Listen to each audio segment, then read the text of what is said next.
सर्व पक्षाचे आमदार, सर्व पक्षाचे सर्व कार्यकर्ते, सुरेश अण्णांचं नाव घेतलेले सर्व सन्मान्य व्यासपीठ, आज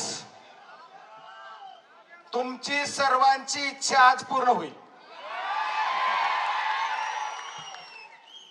मला एकच सांगायचंय की आपण सर्वजण इथं का आलो, मौज मजा करायला नाही. आपला एक कार्यकर्ता, आपला मावळा आपल्यातून निघून गेलाय. माझी ही भगिनी उघड्यावर पडली, एका भगिनीचं कुंकू पुसलं गेलंय आणि ते कशाने झालंय तर यांच्या वृत्तीमुळे झालेलं आहे. बीड जिल्ह्यामध्ये कायदा व सुव्यवस्था नावाची चीज राहिली नाही. गेले कित्येक वर्ष, 19 पासून तर 24 पर्यंत या 5 वर्षात कुठं कायदा व सुव्यवस्था राहिलेली नाही. आदरणीय सुरेश अण्णांनी सांगितलं, संदीप भैयांनी सांगितलं की बऱ्याच काही मुद्दे मांडले, पण मी तमाम महाराष्ट्राला तुमच्या सर्वांच्या साक्षीने सांगणार आहे की संतोष अण्णा देशमुख सारखा एक सोजळ असा सरपंच, एक तरुण सरपंच, अरे त्याने कधी विरोधकाला, राजकीय व्यासपीठावर विरोध करणाऱ्या माणसाला सुद्धा त्याचा कधी हेवा वाटला नाही. आपलासा वाटणारा आमचा संतोष अण्णा, घालवायचं काम पाप तुम्ही या परळीवाल्यांनी केलंय, हे सर्व उघड आहे. अरे याच सर्वांचं मूळ कुठं आहे? आपला 6 तारखेला सुरुवात झाली असं प्रत्येक जण म्हणतात, पण मे मध्येच खंडणीचा गुन्हा केज पोलीस स्टेशनला दाखल झाला होता. या खंडणीच्या सुरुवातीपासून आदरणीय सुरेश अण्णाला जरा जास्त माहित आहे त्या विंडमिलचं. या विंडमिल या आपल्या जिल्ह्यामध्ये आल्या.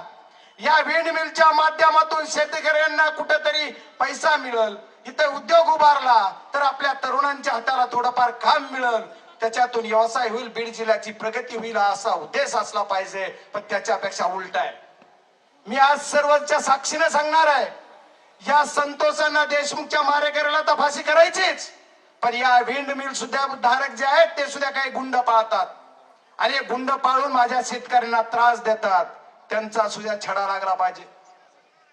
गेले कित्येक दिवस झालं, आज 20 दिवस झालं आपण ज्या कामासाठी झटतोय, ज्या दिवशी 9 तारखेला 3:24 याचं अपहरण केलं गेलं, त्या क्षणापासून मला 4:10 फोन आला. तेव्हापासून आतापर्यंत आपण सर्वजण लढतोय, तरी पण फक्त आश्वासन मिळलं जात आहे की आरोपीला आम्ही अटक करणार.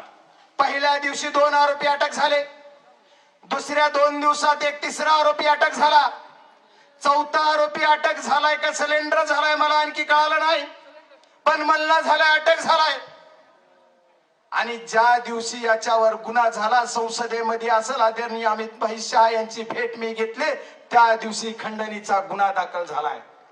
मग ही खंडणीखोर कोण कोण आहे? आदरणीय अण्णा, तुम्ही म्हणतात अक्का, त्याचं नाव घ्यायचंय का नाही त्या बक्काचं मला माहित नाही, पण त्याचा मास्टर माइंड कोण आहे? आणि हे आदरणीय धनंजय मुंडे साहेब,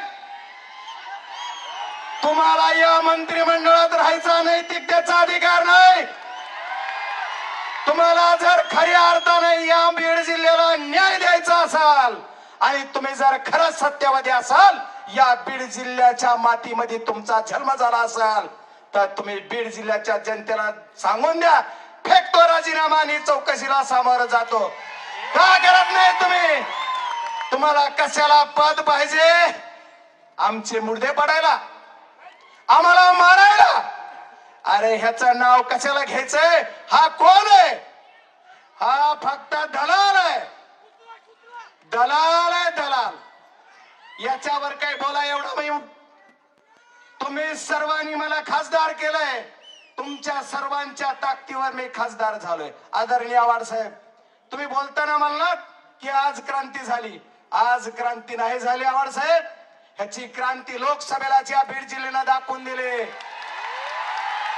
75,000 मत बोगस केले, तरी सुद्धा या पट्ट्याला आदरणीय मनोज दादा सारख्यांचा आशीर्वाद, या जनतेचा आशीर्वाद आणि मला निवडून दिलं.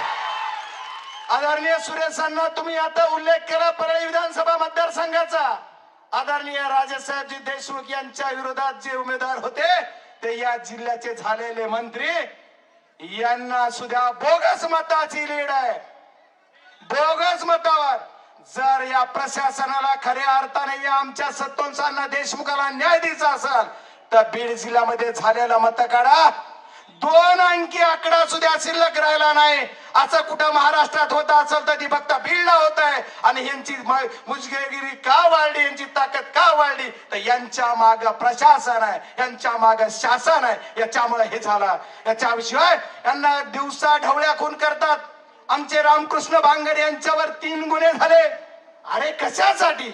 परमेश्वरानं तुम्हाला संधी दिली, तुम्ही मंत्री झाला, तुमचे खालची पिलावळावरा तुमच्याच लोकांच्या विरोधात तुम्ही म्हणलात ही परळीचा खेळच कळा नाही की मारणारा बी तिथंच आणि मारणारा बी तिथंच. तसंच झालंय निवडणुकीचं सुद्धा. विरोधक बी तिथं, सत्ताधारी बी तिथंच. कारण त्याच असं आहे की काय बी झालं तर ही जी आमच्या विरोधात येतात ना कुठंतरी त्यांच्या उंचीप्रमाणे ते काय म्हणतात, भाऊ काय आणि ताई काय दोघंही आमचेच. काय जाती धर्माचा विषय. कुणीतरी म्हणलं या प्रकारात जात आणू नका. इथं एका जातीचा माणूस नाही, इथं एका पक्षाचा माणूस नाही. भारतीय जनता पार्टीचे सध्या 2 रनिंग आमदार इथं आहेत. राष्ट्रवादी काँग्रेस अजितदादा पवार साहेबांचे सुद्धा 1 आमदार इथं आहेत. आदरणीय आमचे पाटील साहेब सुद्धा इथं आहेत.